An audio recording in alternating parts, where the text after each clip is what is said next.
안녕하십니까? 데이터로 검증하고 원칙으로 바로 서는 또박또박 부동산입니다. 자녀에게 재산을 증여할 때 대부분의 부모님들이 똑같은 실수를 저지릅니다. 바로 언제 줘야 할지에 대한 고민입니다. 부동산 가격이 떨어졌을 때 줘야 세금이 적지 않을까? 이 질문은 반은 맞고 반은 틀렸습니다. 가격보다 더 중요한 수천, 수억 원의 세금을 결정짓는 핵심 원칙이 있기 때문입니다. 오늘 제가 수많은 상담 사례에서 본 가장 안타까운 실수들을 바탕으로 당신의 증여세, 수천만 원을 확실하게 아껴줄 3가지 황금 타이밍을 말씀드리겠습니다. 첫 번째 황금 타이밍입니다. 자녀가 법적으로 독립된 무주택자일 때입니다. 이것은 선택이 아닌 필수입니다. 자녀가 만 30세 이상이 되거나 결혼을 통해 부모와 세대 분리가 되고 자녀 명의의 집이 없는 무주택자일 때 증여해야 합니다. 왜냐하면 이 원칙 하나만 지켜도 미래의 양도세와 현재의 취득세, 최소 2번의 세금 폭탄을 피할 수 있습니다. 무주택 상태에서 증여를 받아야 나중에 자녀가 그 집을 팔 때 1세대 1주택, 양도세 비과세 혜택을 받을 수 있고 다주택자에게 부과되는 취득세 중과도 피할 수 있기 때문입니다. 이것만으로 아낄 수 있는 세금이 어마어마합니다. 두 번째 황금 타이밍입니다. 부동산 가격의 등락이 아닌 증여재산공제의 10년 주기를 정확히 이해하고 활용하는 것입니다. 이것은 대부분의 부모님들이 가장 많이 오해하고 그래서 수백만 원의 세금을 더 내게 되는 함정입니다. 우리 세법은 성인 자녀에게 10년간 합산하여 총 5천만 원까지 세금 없이 증여하는 것을 허용합니다. 많은 분들이 10년마다 5천이라는 말 때문에 30살 된 자녀에게는 10살 목, 20살 목, 30살 목까지 총 1억 5천을 공제받을 수 있다고 생각하시는데 이것은 완전히 잘못된 계산입니다. 정확한 의미는 이렇습니다. 증여하는 오늘을 기준으로 과거 10년 동안 증여한 금액을 전부 합산해서 5천만 원까지 공제해준다는 뜻입니다. 만약 22살에 5천만 원을 증여했다면 공제 한도를 모두 사용한 것이므로 그 후 10년이 지난 32살 이후에야 새로운 5천만 원 공제 한도가 생겨나는 것입니다.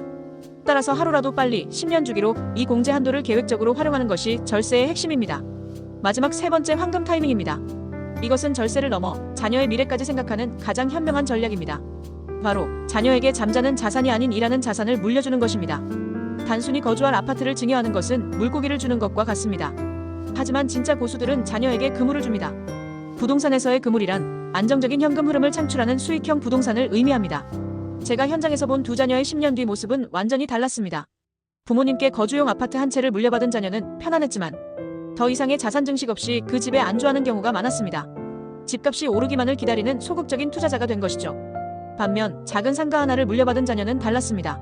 처음에는 그 월세로 생활비를 충당했지만 곧 임차인과 소통하는 법, 건물을 관리하는 법, 세금을 계산하는 법을 몸으로 배우기 시작했습니다.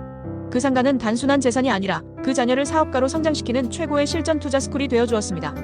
예를 들어 월세가 나오는 작은 상가나 오피스텔을 증여한다고 생각해 보십시오. 첫째, 자녀는 그 월세를 통해 스스로 생활하거나 더 큰 투자를 위한 종잣돈을 마련하는 경제적 자립의 기반을 다질 수 있습니다. 둘째, 더 중요한 것은 세금입니다. 나중에 이 상가의 가치가 크게 오르더라도 그 가치 상승분에 대한 양도소득세는 자녀의 몫이 됩니다. 즉, 부모의 높은 세율이 아닌 자녀의 낮은 세율 구간에서 세금을 낼 수 있게 되는 또 하나의 절세 효과가 발생하는 것입니다. 오늘의 내용을 정리하겠습니다. 성공적인 자녀 증여는 부동산 가격을 예측하는 찍기가 아닙니다. 자녀의 상황과 세법의 원칙을 정확히 이해하고 장기적인 관점에서 최적의 수를 찾아가는 전략입니다.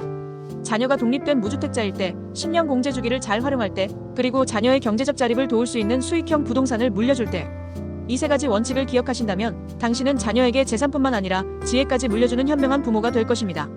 더 깊이 있는 맞춤형 분석이 필요하시다면 또박또박 부동산이 데이터와 원칙으로 함께 하겠습니다. 도움이 되셨다면 구독과 좋아요 부탁드립니다.